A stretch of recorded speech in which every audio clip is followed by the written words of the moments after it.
വസീഫ്, ഇപ്പോൾ തരൂരിന്റെ പ്രതികരണം സംസ്ഥാന സർക്കാരിന് എന്തായാലും അഭിമാനിക്കാവുന്ന കാര്യമാണ്. കാരണം നിങ്ങളെ സംബന്ധിച്ചൊരു നീണ്ട കാലത്തേക്ക് ഉപയോഗിക്കാവുന്ന വാചകങ്ങളാണ്. കാരണം അതൊരു ലേഖനമാണല്ലോ. ഈ പ്രതികരണം എടുക്കുമ്പോൾ പറഞ്ഞു പോയതല്ല. ഒരു ലേഖനമായിട്ട് എഴുതുമ്പോൾ അതിൽ ആലോചനയുണ്ട്, ചിന്തയുണ്ട്, നിലപാടുണ്ട്. അപ്പോൾ അങ്ങനെ എഴുതിപ്പോയ ഒരു ലേഖനമാണ് അത്. നിങ്ങൾക്ക് തിരഞ്ഞെടുപ്പിലും ഉപയോഗിക്കാവുന്ന ഒരു വാചകങ്ങളായി തന്നെ നിലനിൽക്കുകയാണ്. പക്ഷേ അപ്പുറത്ത് മോദിയെയും ഇതേപോലെ പുകഴ്ത്തുന്നുണ്ട്. അതിനെ എങ്ങനെ കാണുന്നു?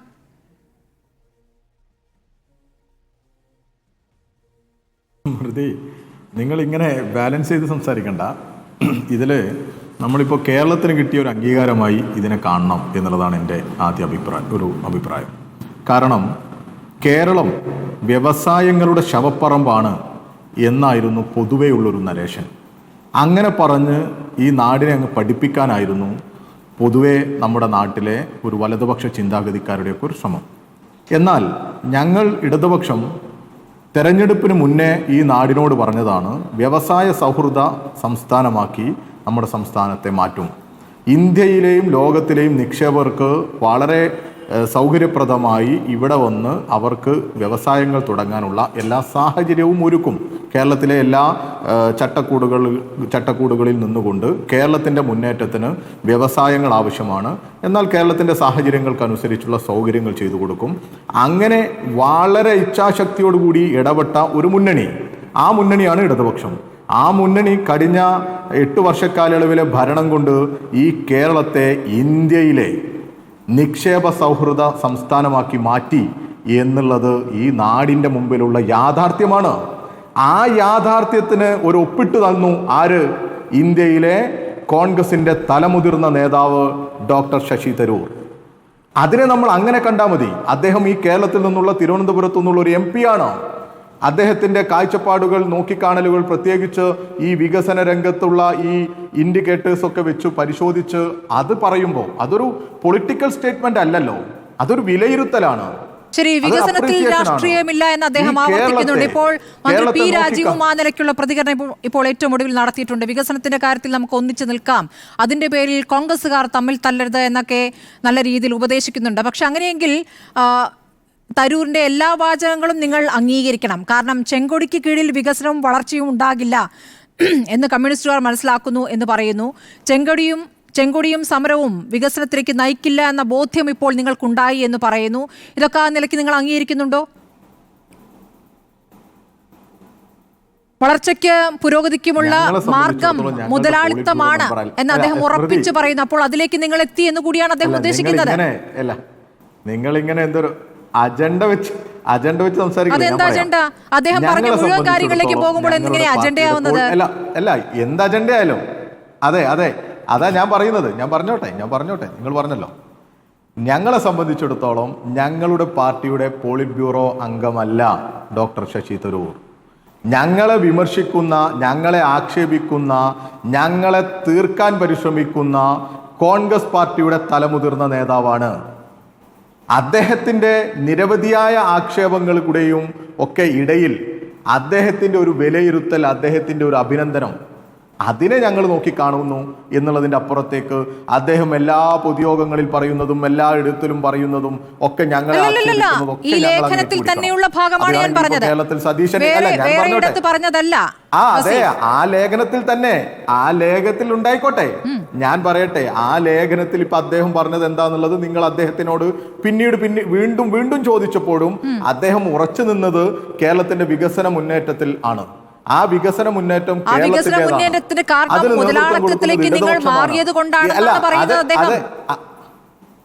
അല്ല, നിങ്ങളുടെ ക്യാപ്ഷനിലൊക്കെ ഉണ്ട് എന്താ, ഇടത്തോട്ട് തിരിഞ്ഞോ, ആ രീതിയിൽ തരൂർ ഇടം തിരിഞ്ഞോ എന്നുള്ള നിലക്ക് അത് നിങ്ങൾ ഉദ്ദേശിക്കുന്നത് അദ്ദേഹം തിരിഞ്ഞു നിൽക്കുന്നു എന്നുള്ള അടിസ്ഥാനത്തിൽ അങ്ങനെ ഒന്നല്ല. ആയിക്കോട്ടെ, ഞങ്ങളെ സംബന്ധിച്ചിടത്തോളം ഡാറ്റകൾ വെച്ചാണ് ഞങ്ങൾ സംസാരിക്കുന്നത്. നിങ്ങളായാലും കേരളത്തിലെയും ഇന്ത്യയിലെയും മാധ്യമങ്ങളൊക്കെ തന്ന അംഗീകാരവും അവാർഡുകളുമുണ്ട്. കേരളത്തിലെയും ഇന്ത്യയിലെയും വ്യവസായ പ്രമുഖർ പറഞ്ഞ സ്റ്റേറ്റ്മെന്റുകളുണ്ട്. പട്ടാഭിരാമന്റെ സ്റ്റേറ്റ്മെന്റ് നിങ്ങൾ കേട്ടതാണ്. ഞാൻ വേണമെങ്കിൽ ഒന്നുകൂടി നിങ്ങൾക്ക് അയച്ചു തരാം. അവരൊക്കെ വളരെ കൃത്യമായി കേരളത്തിലെ വ്യവസായികൾ, വ്യവസായത്തെ നോക്കിക്കാണുന്നവർ, സ്റ്റാർട്ടപ്പുകളിൽ ഇൻവെസ്റ്റ് ചെയ്യുന്നവർ, പുതിയ ഐഡിയകളുമായി വരുന്ന ചെറുപ്പക്കാർ, ഇവരെല്ലാം പറയുന്നു കേരളം മാറി.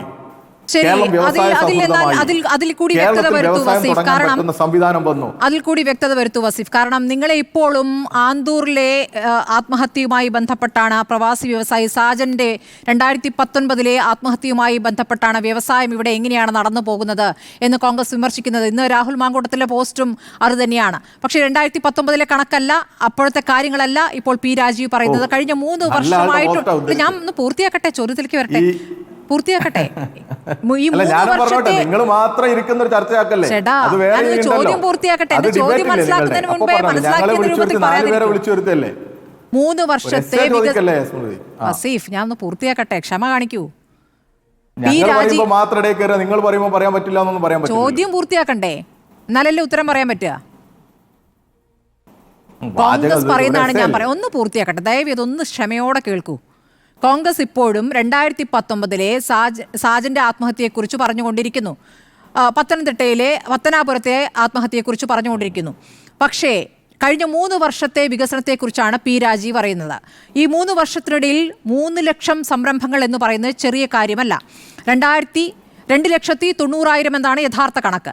അങ്ങനെ 2,90,000 പുതിയ സംരംഭങ്ങൾ കേരളത്തിൽ വന്നു കഴിഞ്ഞു. അങ്ങനെയെങ്കിൽ ബജറ്റിൽ ധനമന്ത്രി പറയുന്ന ഒരു കാര്യമുണ്ടല്ലോ, യുവാക്കൾ ഇവിടെ നിന്ന് മുഴുവൻ നാട് വിടുകയാണ്, അവരെ തിരിച്ചെത്തിക്കാനുള്ള സംവിധാനം ഒരുക്കണം, അതിനുള്ള കാര്യങ്ങളിലേക്ക് ആലോചന പോകുന്നുവെന്ന്. രണ്ടും കൂടി ചേർന്ന് പോകുന്നില്ല, ഒന്ന് വിശദീകരിക്കാം. ഇവിടെ നിങ്ങളിപ്പോൾ ഉദ്ധരിച്ച ചില മഹാന്റെ പേരൊക്കെ കണ്ടു, വലിയ അഭിപ്രായം പറയുന്ന ആളുകളാണ്. അവരുടെയൊക്കെ ഫേസ്ബുക്ക് പോസ്റ്റിനൊക്കെ ആരാണ് വില കൽപ്പിക്കുന്നത്? എന്ത് വിലയായുള്ളത്? എന്തും ആക്ഷേപത്തോടു കൂടി ആരെയും പുച്ഛിക്കുന്ന, നുണ മാത്രം പറയുന്ന ആളുകളല്ലേ ഇവരൊക്കെ. കഴിഞ്ഞ ദിവസം ഒരു ഡിബേറ്റിൽ പറയുന്ന കണക്കുകൾ ഞങ്ങളത് പിന്നീട് ഉദ്ധരിച്ചുകൊണ്ട് തന്നെ എടുത്തു. കേരളത്തിലെ നിയമനങ്ങളുടെ കണക്ക് നിയമസഭയിൽ പറഞ്ഞത് ഇതാണ് എന്ന് പറഞ്ഞ് അന്ന് നുണ പറഞ്ഞു. ഞാൻ വേണേൽ നിങ്ങൾക്ക് അയച്ചുതരാം. അങ്ങനെ നുണ പറയുന്നവരുടെ മാത്രം പേരുകളൊക്കെ ഉദ്ധരിച്ച് അവരുടെ ഫേസ്ബുക്ക് പോസ്റ്റുകളൊക്കെ വലിയ സംഭവമാക്കി ഉദ്ധരിക്കുക എന്നൊക്കെ പറഞ്ഞാൽ നിങ്ങളോടൊക്കെ അല്പം ഒരു എന്താ പറയുക, ഇവിടുത്തെ ഒരു MLA, ഇവിടെ ഒരു പ്രതിപക്ഷ MLA പ്രതികരിക്കുന്ന കാര്യം ഒരു ചോദ്യമായി ചോദിച്ചാൽ അതിലൊരു വിഷമം കാണിക്കേണ്ട കാര്യം. ഒന്നാമത്തെ കാര്യം എന്റെ ചോദ്യം അതല്ല, പറയുന്ന ഒന്നാമത്തെ കാര്യം എന്റെ ചോദ്യം അതല്ല, 3 വർഷത്തെ കണക്കാണ് ഞാൻ ചോദിച്ചത്. കോൺഗ്രസിന്റെ വക്താവില്ല എന്ന് കരുതി നിങ്ങൾ കോൺഗ്രസ് ആയിരിക്കല്ലേ? അവിടെ വളരെ മോശമാണ് വസീഫ്, ഇത് വളരെ മോശമാണ്. വളരെ മോശമാണിത്. എന്റെ ചോദ്യം ഈ 3 വർഷത്തെ വികസനത്തെ കുറിച്ചാണ്. അല്ല, ഞങ്ങളുടെ ഏതെങ്കിലും ചർച്ചയിൽ നിങ്ങൾ ഡിവൈഎഫ്ഐ നേതാക്കന്മാരുടെ ഇതുപോലെയുള്ള വിമർശനങ്ങൾ, ഫേസ്ബുക്ക് പോസ്റ്റുകൾ എത്രയോ തവണ എന്താ സംശയം, എത്രയോ തവണ പറഞ്ഞിട്ടുണ്ട്. ഞാൻ അതല്ല എന്റെ ചോദ്യം എന്ന് പറഞ്ഞു വസീഫ്. എന്റെ ചോദ്യം ഈ 3 വർഷം 3 ലക്ഷം സംരംഭങ്ങൾ എന്ന് വിശദീകരിക്കൂ. നിങ്ങൾക്ക് ആ സംരംഭങ്ങൾ വിശദീകരിക്കാൻ പറ്റുമെങ്കിൽ അത് പറയൂ. സമയമില്ലേ? അപ്പൊ നിങ്ങൾ പറഞ്ഞോ. അതല്ലല്ലോ, അധിക്ഷേപമാണല്ലോ ഇപ്പൊ പറഞ്ഞുകൊണ്ടിരുന്നത്, ചോദ്യത്തിന് ഉത്തരവല്ലല്ലോ. CPM-നെ കുറിച്ചല്ലല്ലോ പറഞ്ഞത്. അതുകൊണ്ട് നിങ്ങൾ നിങ്ങൾ ഈ സൈബർ ഇടത്തേക്കുള്ള കട്ട്സ് ഇങ്ങനെ കൊടുക്കാതെ ഉത്തരം പ്രയാസപ്പെടുന്നത്, സൈബർ ഇടത്തേക്കുള്ള കട്ട്സ് കൊടുക്കാണ്ട് ഒന്ന് ചോദ്യത്തിന് ഉത്തരം. നിങ്ങൾ ഇങ്ങനെ 1-2 വ്യക്തികളുടെ ഫേസ്ബുക്ക് നോക്കി ഇങ്ങനെ അഭിരമിച്ചിരിക്കല്ലേ? ശശി തരൂരൊക്കെ മന്ത്രി പി രാജീവിന്റെ ഫേസ്ബുക്ക് നോക്കിയിട്ടാണ് എന്റെ ചോദ്യം. തന്നെയല്ലേ നിങ്ങളൊക്കെ കരുതുന്നത്? കേട്ടോ, മന്ത്രി പി രാജീവിന്റെ ഫേസ്ബുക്ക് കൂടി നോക്കിയിട്ടാണ് എന്റെ ചോദ്യം. ഈ 3 ലക്ഷം സംരംഭങ്ങൾ നിങ്ങൾ നേരത്തെ പറഞ്ഞ പേര് പ്രതിപക്ഷത്തെ ഒരു MLA കാര്യം പറയാൻ പാടില്ല. വസീഫിനെ വിഷയം വെറുതെ വളച്ചൊടിക്കണ്ട. ഈ 3 വർഷത്തെ കാര്യം പി രാജീവ് പറഞ്ഞതിനോട് വിലയുണ്ടെങ്കിൽ അതിനൊരു മറുപടി പറയും. മന്ത്രി പി രാജീവ് പറഞ്ഞതിനോട് വിലയുണ്ടെങ്കിൽ അതിന് മറുപടി പറയാം. നിങ്ങളിങ്ങനെ പ്രയാസപ്പെടല്ലേ? എനിക്ക് പ്രയാസമില്ല, നിങ്ങൾക്ക് പ്രയാസം. നിങ്ങൾ പറയുമ്പോൾ നിങ്ങൾ അവരോട് ചോദിക്കണം, നിങ്ങൾ അവരോട് ചോദിക്കണം, അല്ലെങ്കിൽ അവരോട് പറയണം. ഞങ്ങളുടെ ഒക്കെ ഫേസ്ബുക്ക് പോസ്റ്റ് ഞാൻ അവരോട് പറയേണ്ട കാര്യമില്ല, അവർക്ക് വേണമെങ്കിൽ കണ്ടിട്ട് പറഞ്ഞോട്ടെ. ഇവിടെ കോൺഗ്രസിന്റെ ശബ്ദമായി ഇവിടെ ശ്രീകുമാറുണ്ട് സംസാരിക്കാൻ. DCC ട്രഷറർ ആത്മഹത്യ ചെയ്തിട്ടുണ്ട്. അതും KPCC നേതൃത്വത്തിന് കത്ത് കൊടുത്തിട്ടാണ് ആത്മഹത്യ ചെയ്തത്. എന്നിട്ട് ആ കുടുംബത്തെ ആക്ഷേപിച്ച നേതാവിന്റെ പേര് VD സതീശൻ എന്നാണ്. അതുകൊണ്ട് അതും കൂടി നിങ്ങൾ ചർച്ച ചെയ്യണം എന്ന് പറയണം. അതാണ് കേരളത്തിലെ അവസ്ഥ. അങ്ങനെ ആത്മഹത്യ ചെയ്തിട്ടുണ്ട്. പിന്നെ ആത്മഹത്യകളുടെ ഒരു കണക്ക് ക്രൈം റെക്കോർഡ് ബ്യൂറോ പുറത്തുവിട്ട ഒരു കണക്കുണ്ട്, നാഷണൽ ക്രൈം റെക്കോർഡ് ബ്യൂറോ. അതിൽ 1-ാം സ്ഥാനത്ത് ആരാന്നറിയോ? കർണാടകയാണ്. 2022 ക്രൈം റെക്കോർഡ് ബ്യൂറോ പുറത്തുവിട്ട കണക്കിൽ 2022 പുറത്തുവിട്ട കണക്കിൽ ബിസിനസ്സുകാർ ആത്മഹത്യ ചെയ്ത എണ്ണം 2538. കർണാടകയാണ്. ഭരിക്കുന്നത് കോൺഗ്രസാ. പിന്നെയുള്ളത് 1702 പേര് ആത്മഹത്യ ചെയ്ത സംസ്ഥാനമുണ്ട് മഹാരാഷ്ട്ര. തമിഴ്നാടുണ്ട് 3-ാം സ്ഥാനത്ത്, പശ്ചിമ ബംഗാളുണ്ട്, മധ്യപ്രദേശ് ഉണ്ട്. അങ്ങനെ അങ്ങ് എണ്ണുകയാണ്. കേരളമൊക്കെ അതിൽ എത്രയോ താഴെയാണ്. ഇങ്ങനെ എല്ലാ ഇൻഡിക്കേറ്റേഴ്സും നോക്കിക്കൊണ്ടാണ് കേരളം വ്യവസായ സൗഹൃദം എന്ന് പറയുന്നത്. ഇതൊക്കെ നോക്കിയും മനസ്സിലാക്കിയും വിലയിരുത്താനുള്ള ശേഷിയുള്ള ഒരാൾ കൂടിയാണ് ആര്? ഈ ഡാറ്റകളൊക്കെ പരിശോധിക്കുന്ന ഒരാൾ കൂടിയാണ് ശശി തരൂർ എന്ന് നിങ്ങൾക്കറിയാലോ. ഞങ്ങളെ വിമർശിക്കുന്ന കാര്യത്തിൽ അദ്ദേഹം പലതരത്തിൽ പൊളിറ്റിക്കലി രാഷ്ട്രീയമായി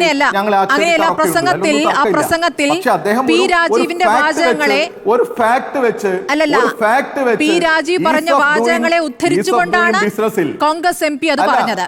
അത് മാത്രല്ല കോൺഗ്രസ് എം പി പറഞ്ഞത് പി രാജീവിന്റെ വാക്കുകളെ വിശ്വസിച്ചുകൊണ്ടാണ് പറഞ്ഞത്. കേട്ടില്ലേ? അല്ല, അതോടൊപ്പം ഇന്ന് പറഞ്ഞു, പത്രസമ്മേളനത്തിൽ പറഞ്ഞല്ലോ, ഞാനത് പരിശോധിച്ചു എന്ന്. ഞാനതാ പറഞ്ഞത്. പട്ടാഭിരാമനെ പോലെയുള്ള ഒരു വ്യവസായി അദ്ദേഹം പറഞ്ഞ സ്റ്റേറ്റ്മെന്റ് ഉണ്ട്. അദ്ദേഹവും പറഞ്ഞു, ഞാൻ ഈ ഇൻഡിക്കേറ്റേഴ്സ് ഒക്കെ പരിശോധിച്ചു. അത് പരിശോധിച്ചപ്പോൾ കേരളം 1-ാം നമ്പറാണ്. അതും BJP ഭരിക്കുന്ന രാജ്യത്ത് കേരളത്തിന് ഇങ്ങനെ 1-ാം റാങ്ക് കിട്ടുന്നത് വലിയ സന്തോഷം നൽകുന്നു. ശരി വസീഫ്, ഈ 3 ലക്ഷം സംരംഭങ്ങൾ എന്ന് പറയുന്നത്, ഈ 3 ലക്ഷം സംരംഭങ്ങളുടെ സ്വഭാവം എന്താണ് എന്ന് ചോദിക്കുന്നു. കാരണം രമേശ് ചെന്നിത്തല പറയുകയാണ് ഒരു തയ്യൽ കട തുടങ്ങുന്നതിനെയും സംരംഭമായി അവതരിപ്പിക്കരുത് എന്ന്. വസീഫ്, ഒരു മിനിറ്റ്. ഒരു മണ്ഡലത്തിൽ ശരാശരി 2000 സംരംഭങ്ങൾ വേണ്ടിവരും. അങ്ങനെയാണോ? നിങ്ങളുടെ ഇടപെടലിനേക്കാൾ വളരെ കുറഞ്ഞ സമയം എന്റെ മറുപടിക്ക് വരുന്നുള്ളൂ. ഇപ്പോഴും ആ 3 വർഷത്തെ നേട്ടത്തെ കുറിച്ച് വിശദീകരിക്കുന്നില്ല. അതുകൊണ്ടാണ് ഞാൻ ചോദിച്ചത്. പറഞ്ഞതുകൊണ്ട് മാത്രമല്ല, അത് കേരളത്തിന്റെ അച്ചീവ്മെന്റ് ആണ്. നമ്മുടെ വ്യവസായ വകുപ്പിന്റെ, നമ്മുടെ ഗവൺമെന്റിന്റെ, നമ്മുടെ നാടിന്റെ ജനങ്ങളുടെ ആകെ നേട്ടമായി അതിനെ കാണണം. വസീഫ്, സംരംഭങ്ങളുടെ സ്വഭാവമാണ് ഞാൻ ചോദിച്ചത്. രാജ്യത്തിന് മാതൃകയാവുകയാണ്. വ്യവസായത്തിന്റെ പേരിലായിരുന്നു നമ്മൾ പടി കേട്ടുകൊണ്ടിരുന്നത്. ആ വ്യവസായങ്ങളുടെ കാര്യത്തിലും നമ്മൾ മുന്നോട്ടേക്ക് വരുന്നു. അതിനെ ശശി തരൂർ പറഞ്ഞാലും നമ്മൾ അംഗീകരിക്കണം. അതിനെ ഒരു എതിർ സ്ഥാനത്തിരിക്കുന്ന, ഒരു ഉന്നത സ്ഥാനത്ത് കോൺഗ്രസിന്റെ നേതൃസ്ഥാനത്തിരിക്കുന്ന ഒരു കക്ഷി വന്നിട്ട് അഭിനന്ദിക്കുമ്പോ അതിനെ ഞങ്ങൾ തെറ്റായി വ്യാഖ്യാനിക്കേണ്ടതില്ല. എടുക്കുന്നു. കേരളത്തിന് അങ്ങനെ വ്യാവസായികമായി വളർച്ചയുണ്ടെങ്കിൽ നല്ല കാര്യം. അത് കേരളത്തിന്റെ നേട്ടമാണ്. അത് CPM-ന്റെ മാത്രം നേട്ടമല്ല, സർക്കാരിന്റെ മാത്രം നേട്ടമല്ല. ശരി, അത് അംഗീകരിക്കുന്നു. അങ്ങനെയെങ്കിൽ ഈ സംരംഭങ്ങൾ എന്ന് പറയുന്നത് 3 ലക്ഷം സംരംഭങ്ങൾ എന്ന് പറയുന്നത് ഒരു തയ്യൽ കട തുടങ്ങിയതിനെയും സംരംഭമായി അവതരിപ്പിക്കരുത് എന്ന് രമേശ് ചെന്നിത്തല പറയുകയാണ്. അങ്ങനെയെങ്കിൽ ചെന്നിത്തലയ്ക്കുള്ള മറുപടി എന്താണ്? കാരണം VD സതീശൻ പറയുന്നു ഒരു മണ്ഡലത്തിൽ ശരാശരി അങ്ങനെയെങ്കിൽ 2000 സംരംഭങ്ങൾ ഉണ്ടാകേണ്ടി വരും. അങ്ങനെയുണ്ടോ? ഈ കണക്ക് 2,90,000 വരുമ്പോൾ അങ്ങനെയാണ് വരുന്നത്. അങ്ങനെയുണ്ടോ? അങ്ങനെയുണ്ടെങ്കിൽ നിങ്ങൾ അറിയുന്ന, നിങ്ങളുടെ നാട്ടിൽ തന്നെയുള്ള പുതുതായി തുടങ്ങിയ പുതിയ സംരംഭങ്ങൾ 1-2 എണ്ണം പറയാം.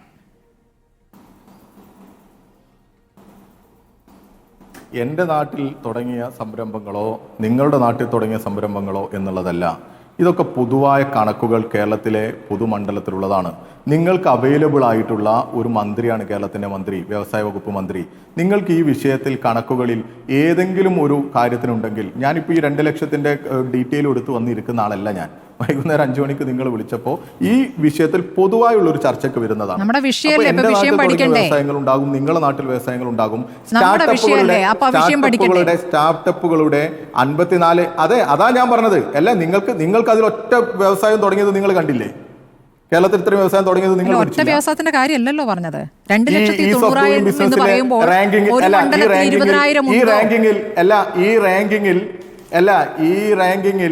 ഈ റാങ്കിങ്ങിൽ നിങ്ങൾക്ക് സംശയമുണ്ടോ? അല്ല, 3 ലക്ഷം എന്നുള്ള കണക്കുകൾ വ്യവസായികളും അംഗീകരിച്ചു തരുന്നില്ല. ഞാൻ വ്യവസായികളുടെ അഭിപ്രായം തേടിയിരുന്നു. 3 ലക്ഷം എന്ന കണക്ക് അംഗീകരിക്കാൻ പറ്റില്ല എന്ന് പറഞ്ഞു. പി രാജീവ് വന്ന ശേഷം വ്യാവസായികമായി മുന്നേറ്റം ഉണ്ടായിട്ടുണ്ട് എന്ന് സമ്മതിക്കുന്ന വ്യവസായികൾ തന്നെ.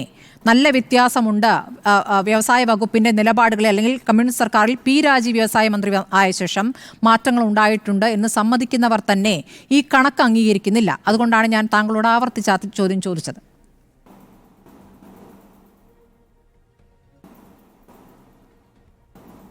ഈ MSMEയിൽ തയ്യൽ കട സംരംഭമല്ല എന്നുണ്ടോ? അതൊരു സംരംഭമായിട്ട് കണക്കാക്കണം കേട്ടോ.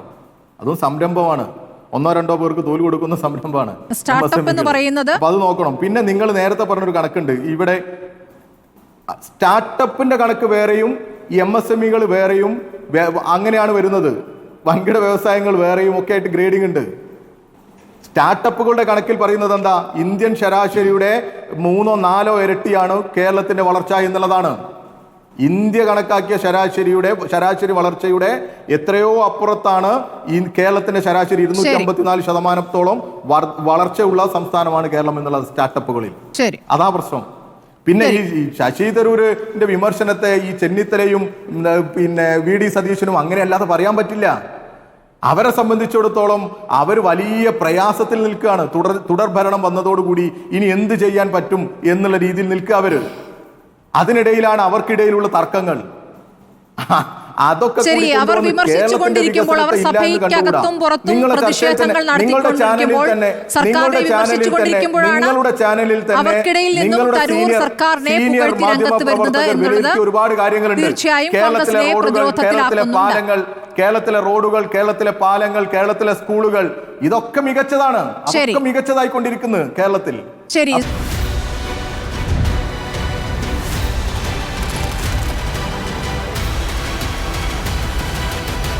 Debate with Smriti Parathikar.